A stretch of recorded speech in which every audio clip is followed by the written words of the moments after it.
The lob. Oh, baby! Z, can I get it a Detroit basketball? Cade Cunningham of Pistons avoided elimination in Game 5. They look to force a Game 7 against the Knicks. Jamal Murray, 43 in Game 5. His Nuggets 1 win away from advancing to the second round for the 5th time since 2019. 2 games tonight, 2 teams facing elimination. This is Playoff Central Live. That is Wes Matthews. That is the Hall of Famer Isiah Thomas. Cade Cunningham, check it out. It's you and him on this list. Most 20-point playoff games by Pistons player 23 or younger. Let's welcome in Stephanie Reddy, who's on tonight's broadcast in Motor City. Stephanie, Cade Cunningham averaging close to a 25-point triple-double in his first playoff series. What are the Pistons attributing to his readiness to play at this level in his first taste of playoff basketball? Hey there, Chris. You know, it's amazing what we're seeing out of Cade Cunningham, and I've spoken with him several times during this series. He is very mature, and I don't want that to sound condescending at all. But as you just mentioned, this is his first playoff experience, and we've all seen sometimes guys with their first run, they look like deer in headlights. Not Cade Cunningham. He is poised. He makes the right decisions. He is an excellent facilitator. He can also score at will, very unselfish, and more than a willing passer. Now, that leads me to the turnover situation that the Detroit Pistons are facing. And I've talked with Cade about that also. He's very much aware that it's a problem. He knows that the ball is in his hands most of the game, so he takes responsibility for the high level of turnovers. They are trying to fix that, Chris, and really that's going to be by trying to limit, if not cut completely out, the unforced errors, like they say in tennis, right? The ones where you're just kicking the ball out of bounds off your own foot, throwing it out of bounds because someone cut the wrong way. Those sorts of turnovers, they want to cut completely out of the game tonight. Yeah, one thing that you know as a former coach, the Pistons have been winning a battle on the boards, out-rebounding Knicks in 4 out of 5 games in this series. Jalen Brunson has been incredible in that realm. What are these teams saying about the matchup on the glass? They know that it is really important in this matchup specifically. This series has gotten very, very physical. Anyone who's paying attention has noticed that. They know that the rebounding, the turnovers, and the points in the paint, those are probably the 3 most important categories. There are certain things you can do as a team to help all of those things, right? It's like those 50-50 balls, the extra level of focus and concentration to execute the strategy that you have in place.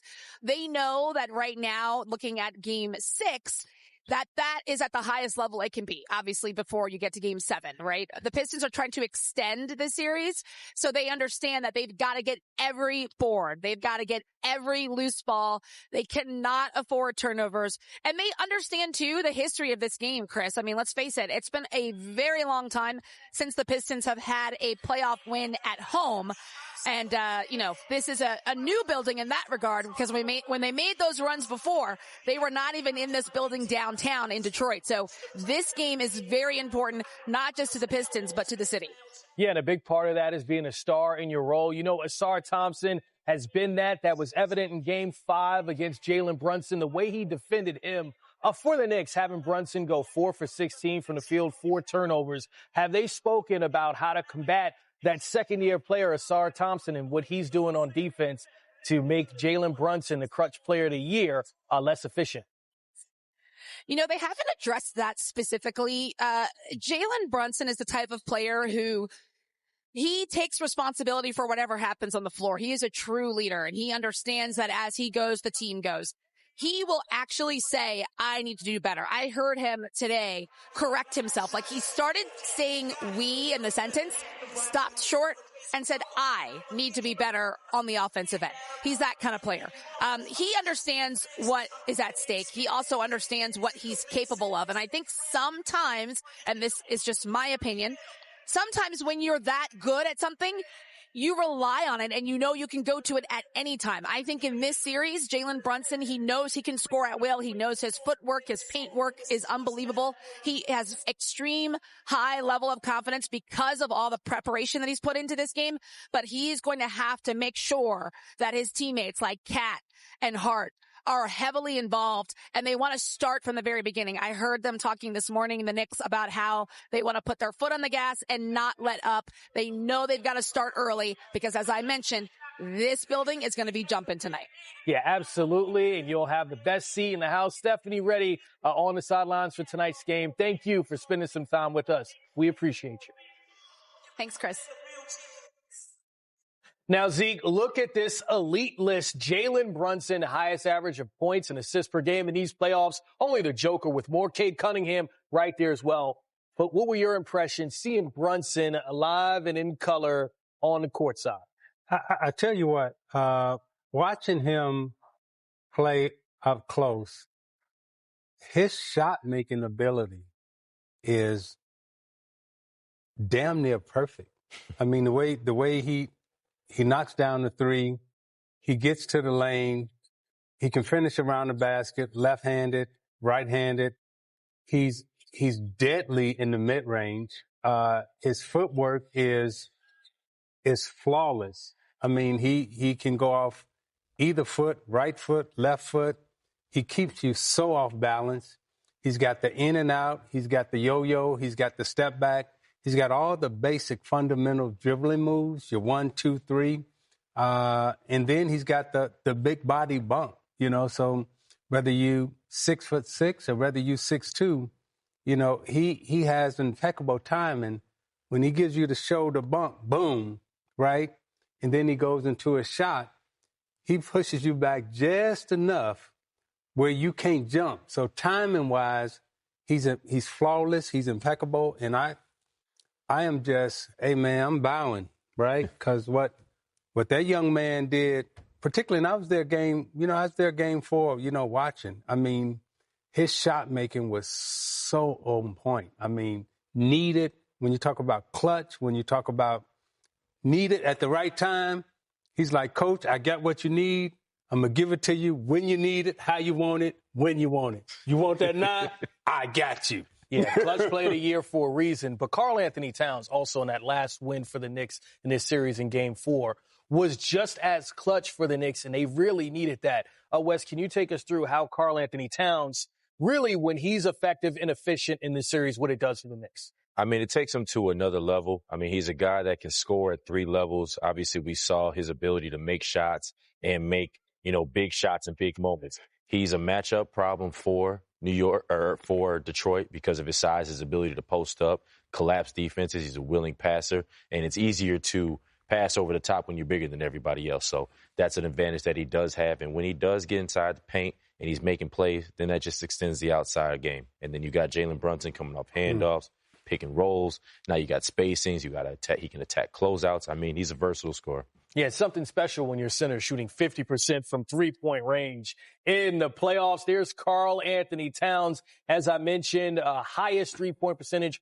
by a Knicks player in playoff history. John Starks, number 1 on that list. Let's hear from those New York Knicks. We haven't put ourselves in a position to get a commanding win. You know, we've been very gritty this whole series and physical, and it's allowed us to find a way a lot of times to win. You only could do it so many times before, you know, it comes back to bite you. The focus is just the game that's in front of us. And I do believe, like, why we've been able to grow the way that we've grown is because that's the mentality we've had. We're not a team that looks out 5 games. We're not a team that looks, you know, you have to win 3. Like, we are a team that just looks and plays in the moment. And you don't worry about the other weight of all the other stuff that comes about it. Yeah, everybody's like his backs against the wall type mentality. But this group really loves being around each other. And I think that was like one of the biggest things. Like, we don't want this thing to stop. Like, we got to keep on fighting. It sounds like one of your former teammates that has won the Sportsmanship Award for the second time. Wes, you know, a few comments about your guy, Drew Holiday. I mean, him, his family, they're just some of the best people in the world. I mean, they got big hearts. You know, some guys that can be, you know, a family that you think about it, champions, gold medalists, you know, they could be big egos. Yeah. You know, as humble as they come, you know, big congrats, happy for you, bro. It's amazing. Named after Joe Dumars, another member of that Detroit Pistons bad boys team. How about Bubble Murray, Jamal Murray, returning for the Denver Nuggets? The Denver Nuggets, with a finishing kick in the fourth quarter, went at 131-115, and they now lead this series 3-2, a win away from advancing to the second round. Like I said before, it's just fun. Pure competition. Everybody's playing hard. Everybody's playing for something. It's just fun basketball. Harden blocked by Jordan. Murray on the runaway. Kawhi chasing him, and Murray powers it down. Jamal Murray, he's a killer.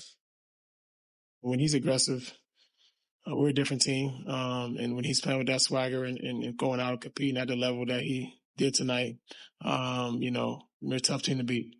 You need battles. Don't let the score fuel for you. Don't let the score for you. These are battles. It's a really good basketball team. My teammates help me get open, and they give me life, and all I can do is have their back. Incredible. It's incredible. How can we get better to win a fourth game? All right? Let's go. Bring it in. Good job. Here goes, CD. Nuggets on 3-1. Well, Jamal Murray joined an elite list that includes 4 MVPs of players dropping 40 in a decisive Game 5. The playoff series tied at 2 apiece. Let's hear from Jamal Murray. Just got to pick my spots. You can't force it. There's times where you just got to roll with the punches. There's times where you got to shake it up a little bit and make them react to you. Everything comes into play, and that's what makes it fun. That's what makes this the most watched time basketball of the year and the most fun as a player to play. Yeah, I think it was just a culmination of watching him, showcase his offensive game. And when it's flowing like that, it's the guy that's won us so many playoff games in the past. And when he's complimentary with Nikola, it's great, but it sure is nice to have these nights where it's his show. Nuggets Clippers, 10 p.m. on TNT tonight. The Joker and Jamal. This is the third time, Zeke, in their time playing together that the Joker's had a triple-double. Jamal has had 35 or more, really creating a historic space between those two teammates. What do you make of what they are accomplishing together as a unit? Well, they know how to play well together under pressure. But the most important thing is, when you look at the Joker's numbers, right, we say, okay, it's a triple-double, but let me give you what the triple-double is. 25, 13, 11 assists. That's what he's giving you every night, right? And every night. And he's shooting, over 50 from the field. So, there's triple-doubles and then there's triple-doubles. And not only that, the other thing that the Joker is giving you is that he can beat you in a multitude of ways. And he's one of the very few guys who have ever played this game of basketball that understands how to beat you physically and mentally. And what I mean by that is he can beat you taking 25 shots, or he can beat you taking 8 shots. Pick your poison. Do you want me shooting it, or do you want me passing it? Whichever way you decide, I'm going to win. That's how good he is. And very few players have been able to do that, you can beat him mentally and physically, and that's what he does. To that point, in that Game 5 win, he only took 13 shots, only scored 13 points, and we know what he's capable of. Fingerprints are all over the game. And how about this, right? When I hear that about the Joker, and then we know James Harden, MVP in this league, a perennial all-star, all-NBA player, but more turnovers than shots in Game 5, shots made, right? And then you also look at the point that he only took 9 shots, which tied for the season low. Wes, what did you make of kind of pedestrian play for James Harden in such a big spot? And do you expect him to come out and be more aggressive in Game 6? I definitely expect him to be more aggressive in Game 6. Pretty uncharacteristic for James, someone who I've competed against plenty of times. I've been in these playoff situations against plenty of times. And so someone that cares about basketball and loves playing the game. So I expect him to be more aggressive, more assertive. What made him so difficult? What makes him so difficult to guard? His pace. With a lot of these elite guys, they play at a pace. It's hard to speed them up, and they have great deceleration. Like we were talking about Jalen Brunson and his shot making, his ability to decel, to go fast and slow down, to keep you off balance. That's what James can do. Right. And like Jalen, James is one of those great tough shot maker as well, where they don't break rhythm with a hand in their face, a swipe at the ball. They shoot. What did you do to try to guard him? I made you think about everything other than what you were supposed to be doing. That was my job as a defender. Is you have the advantage because you have the ball. How do I take the advantage away? I make you think about something that you're not supposed to be doing. So if I know a screen's coming, I'm going to press up. You know the screen's coming. I know the screen's coming. I'm going to make you have to move, change positions, take an extra dribble to come off the screen. You have to do your work early. You know, as much as you can, as watch film for offense, you got to do it on the defense. Did that bother him? Bothered everybody. Bothered everybody now. Well, somebody who's been unbothered in these playoff games so far. How about Kawhi Leonard? One board shy, the triple-double last time out. And Karl-Anthony Towns and the Knicks looking to end the Pistons season. Can the Pistons extend to a Game 7? That's tipping off at 7:30 on TNT.